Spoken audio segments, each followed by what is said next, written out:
The big thing with Helldivers 2 is that it flew under the radar for a while, which is the first big benefit and strength of it. Because whenever a game enters into the public discourse, it's going to get some positive press and some negative press. It's always going to happen. It's the same with politics. It's the same with actors when they start doing press tours. Like, when you put yourself out there, there's going to be positives and negatives. In the case of like Suicide Squad though, that absorbed all of the negativity around live service games up until its release, at which point everybody just forgot about it and is already moving on. Like, nobody cares. Helldivers managed to fly under the radar until it launched, and then it just has plopped itself right up in front of players.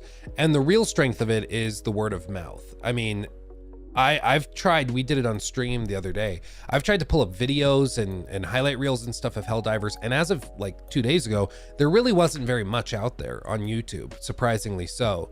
But that I think is an indication that this isn't being blown up by like content creators making a ton of videos on it, kind of like Pal World. This is being blown up almost exclusively through word of mouth, through players telling their friends, you got to get this, you got to play it with me. It's super fun. That's what I've done with my friend group.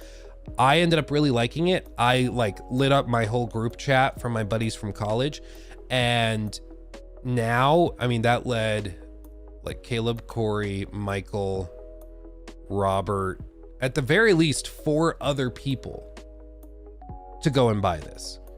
And my brothers are also probably going to be getting it. So that's like another 3 or 4. So like just one person playing the game and loving it so much can convince 4, 5, 6, 7 other people to buy it, which is how you end up with huge numbers like this, even though you might not be seeing the same level of like promotion through YouTube videos and stuff. Reels has been helping. TikToks have been really helping. Absolutely. So average Helldivers experience. He's got the little turret drone. The Bile Titan is chasing him down. Like, nothing feels quite as cinematic and crazy as seeing that monstrosity chase you down. And it's really fun. Like, and it's just something that happens organically. And because the game has so many varying difficulty levels and so many different abilities and stuff, it feels like, oh, Charger's coming too.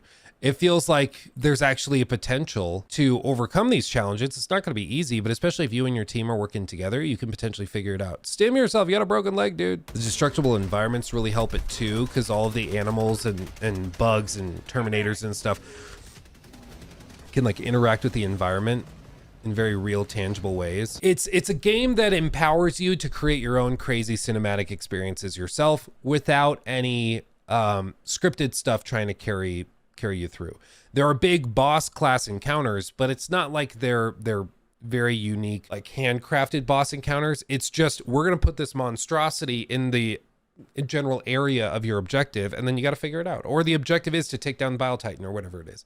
Or take down this base filled with really high level automatons. And then you get to create the cinematic experience for yourself. And so I think that that's one thing that can really add to the excitement of it. Beyond that, there are also things that just work really well as far as like co-op shooters are concerned. So one of the key things is that there's direct collaboration between players on a team. So if you see your buddy is injured, you can go over and use one of your stims to stim him so that he heals up while he's holding down, you know, an onslaught of guys coming at you with a machine gun. You can just heal him so he doesn't have to.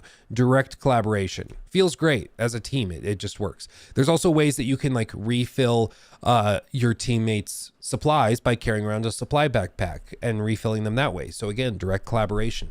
There are certain weapons where you'll have the weapon drop and then there's a backpack that comes with it with more ammunition. So one of your teammates puts on the backpack, you take the weapon, and then they can reload the weapon for you, crouched next to you, so it reloads way faster and you have more ammunition to throw at the big guys that are chasing you down. So all of these direct collaborative mechanics make the teamwork feel much more substantial than in a game like Suicide Squad, where you're just kind of all shooting at the same thing together. And that's about the extent of the collaboration, you know. Oh, we're all shooting at that thing together. Yay, teamwork makes the dream work. No, in this case, it's direct involvement with each other that can totally change how an encounter goes. You know, somebody asked on stream on Monday, they were like, well, Luke, it really seems like it's just another one of these live service games that's going to be highly repetitive. And I want to be clear, and thank you real quick for the super chat. I'll answer that in just a second. I just don't want to lose my train of thought. But somebody was asking, like, this just seems like another really repetitive game, and I want to be very clear. It is highly repetitive. There is no doubt about it. Like, there is no doubt. It is highly repetitive because it's a live service game. And if you want players to play something for hundreds or thousands of hours, it's gonna be repetitive. It just will be. So no sense in like denying that. What is different about Helldivers 2 though, is that the sheer chaos, the extremely vast array of abilities, the direct collaboration within the team dynamic, and the wide swath of difficulty options make for chaotic experiences that outweigh the repetition. Because you can go through a mission that you did last night with the rest of your team, and now you crank the difficulty up one level. Maybe you were playing on challenging, now you go to hard, or I think hard is after challenging. And so you go to that difficulty. So now it's going to be much more challenging. Some higher level guys will spawn more frequently, makes sense. And then you also are like, okay, I'm going to call in these abilities, which I didn't use last night. I'm also going to try using the jetpack, and we're going to see if that mobility helps.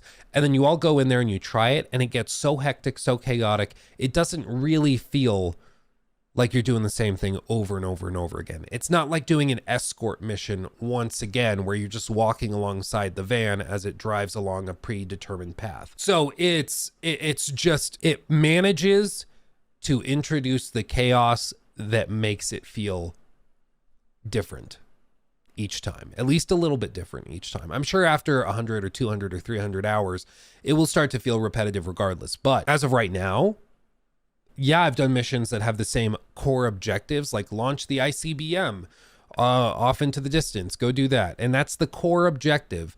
But there's so much else going on during any one of those encounters that it doesn't really feel like I'm just doing the same menial task every single time. It feels like there's a lot more going on, and then I'm also going to launch the ICBM at the same time. And that's very impressive. It's very difficult to pull that off for one of these games. But the great thing with live service games with players is that it's like a divining rod. Either you have fun with it or you don't. Either it works for you or it doesn't. And fun is the ultimate defining factor in this. Like, if your game is mechanistically and graphically and in all these other ways the best it possibly could be, but it's not fun, none of that other stuff matters, because players just won't play it. They're just not interested. It's not fun. It's not something they want to go to work for 12 hours sweating and getting bruised and battered, trying to, you know, earn their living, and then come back home and play a game that's not fun. But technically it's really impressive and it does all this other stuff. Nobody cares. Nobody cares if it's not fun. With Helldivers though, it seems like most people are playing it and are like, it's just honestly fun. Like, sure, the server issues are really annoying. Yes, there are matchmaking issues that pop up every once in a while on PC. That's really annoying, but the game is fun. And at the end of the day, that's all that really matters for a game like this, is that it's fun and players enjoy playing it. The fact that it's able to nail the collaborative element within team gameplay is what really sets it apart, because I have friends that, you know, I play games with all the time, but we usually play games like, oh, let's play through Baldur's Gate 3 together as a party, or let's go and maybe we play some Overwatch or Valorant for a little bit before we get bored. Like, we don't usually get really into high intensity stuff like this. We have. And like, members of my friend group that normally would not at all be interested in a game like this are now like texting, being like, hey, are you guys getting on tonight? Hey, this afternoon I'm free for an hour and a half. Do you want to play? And like, I have not had that happen for a game since probably Warzone initially dropped in the first few months during quarantine, which was highly exceptional as an instance, of course, because everybody was locked down and stuck at home. So it was much easier to find an hour here and there.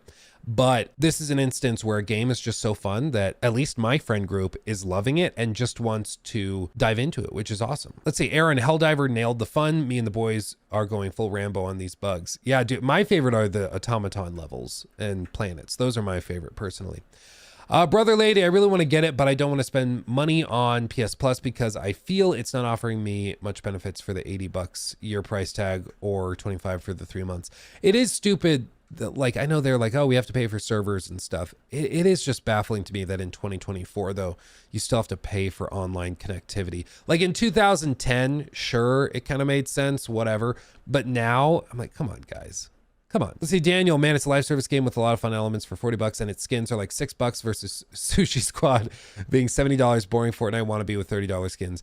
Yeah, the monetization is also another thing that I think is worth mentioning with it, because Helldivers, the CEO of the developer, a guy by the name of Johan Palstedt, CEO of Arrowhead, said, quote, "You have to earn the right to monetize. I truly believe that if people want to support this title, they have an option, but we are never forcing anyone to do so." And I think you can kind of tell, like, even if you have money in your pockets to burn and you just want to burn some cash, in this game, you can buy, like, there are limited items available at any given time on the premium shop, because it kind of cycles in every, I think, 24 or 12 hours, something like that.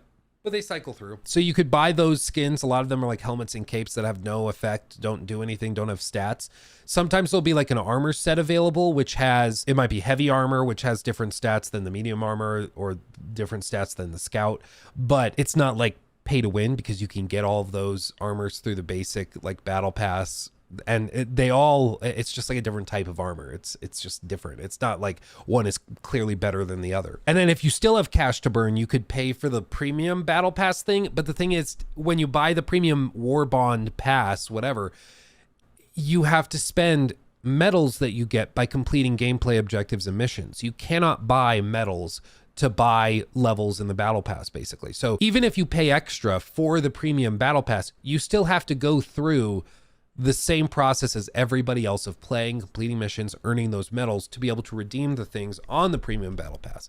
So it's built in a way where the common denominator is still gameplay. Whether you have cash to burn or not, they're like, you're still going to play the game just like everybody else. There's no, oh, well, I played the game for 100 hours and I'm at this level. Well, I played the game for 10 hours, but I spent an extra $50, and so I'm on the same level as you. Nothing like that is in the game, and I think that that's really admirable. It's, you know, with something people, of course, are going to bring up Suicide Squad because that's the most direct present comparison that just happened. And with that game, it was all cosmetic microtransactions and stuff, but they were extremely pricey compared to what Helldivers is able to do. Sure, against Fortnite, not that expensive, or against Foam Stars, not that bad, but compared to Helldivers, extremely expensive. So with all of this, I just think it's just a fascinating phenomenon that we've landed ourselves in this year, where some of these games that have proven to be the most successful have had little to no heavy marketing tied to them. They haven't had tons of preview events, haven't had tons of promotion done. They're just fun games that players are choosing to support freely, and I think that's great. You know, like Warner Brothers spent, and if you've been in public, if you don't pay for YouTube Premium, if you see ads pop up everywhere, you know full well that like Warner Brothers marketed the crap out of Suicide Squad. Trailers everywhere. They had those skins on buses in the UK. Apparently somebody in chat was telling us that they saw them out in public. Like, they threw millions and millions of dollars at trying to make that game work. And right now, I mean, while Helldivers 2 has 124,000 people playing it on Valentine's Day morning, in Suicide Squad, just under 1,500 people. I think it's just an example of gamers are smart at the core. You guys are damn smart. And if you see a game that's fun, you're going to buy it and support it. If you see a game that's garbage, they're not going to sell you on it. And I think that's what's driven some of these people extra crazy, is that you used to be able to just like have kind of a crappy game, shove it out there, and as long as it was marketed heavily, it would do kind of okay. But nowadays you can't really do that. You just can't. Like, it's too, there's too many eyes on it with social media, with TikTok, with Twitter, with YouTube and streamers and stuff. If you're doing something kind of shady or slimy, it's gonna get out and everybody will hear about it. So I think it's going to be interesting in the next few years to see, for one, how these live service games change in their approach. We might see more shadow drops, or more games that are like announced and then nothing's shown about them until they come out. I don't know though, because like you can easily say Helldivers 2 is an exception, Pal World is an exception to the rule, absolutely. Typically, you need a lot of promotion for a game to be successful, but it also seems like there are plenty of examples of games which are promoted super heavily, and the more people see about them, the less excited they become. And so maybe you would have been better off just like dropping it out of nowhere and letting word of mouth, if the game is really good, carry it the rest of the way. But I guess that's the dangerous assumption, is assuming that the game itself is really good and is worth playing and will earn that word of mouth earned media and exposure, which I think every studio probably, except for like Redfall, because Redfall's developers were apparently very aware that that game sucked, according to like the post-mortems that have been done on the development of Redfall. But I think most developers probably feel that their game is pretty good. They've been working on it for a long time. They're proud of it. And then when it gets out into the public eye, you know, the blinders are removed and maybe they can see it more clearly and level-headedly after that point.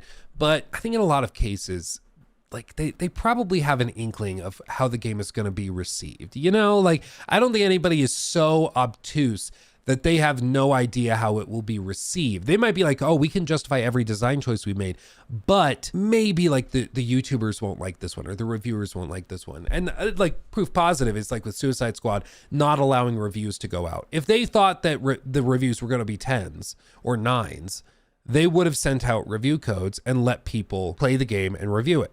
They would have, but they didn't, which to me says very clearly they were not expecting great reviews of the game. And at that point, you know, that just leaves a really bad taste in your mouth, because you're like, so if you thought it was going to do really well, you would have sent out the codes, and you didn't send out the codes. So, you know, I can fill in the gaps here.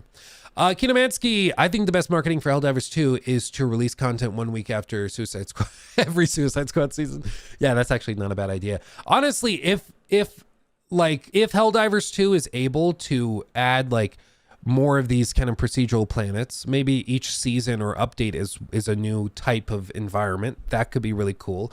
If they even can add in like, oh, now there's a 10th difficulty level that adds in this new meta monster. I know for a fact I could see myself grinding out all these abilities and XP and stuff with my team to get to a higher level so that I could take on difficulty 9, knowing that when the next season drops, there's going to be another difficulty level added on top of that with a new exclusive bug or a new exclusive type of automaton to fight. That for me would be motivation to get there and to play the game, just because I find the cinematic quality of those encounters so cool. I don't know what their plan is. Maybe their plan is just more cosmetics and stuff. Maybe that's it. But I think they have the potential to really nail the post-launch support if they can keep it up. He took my thing.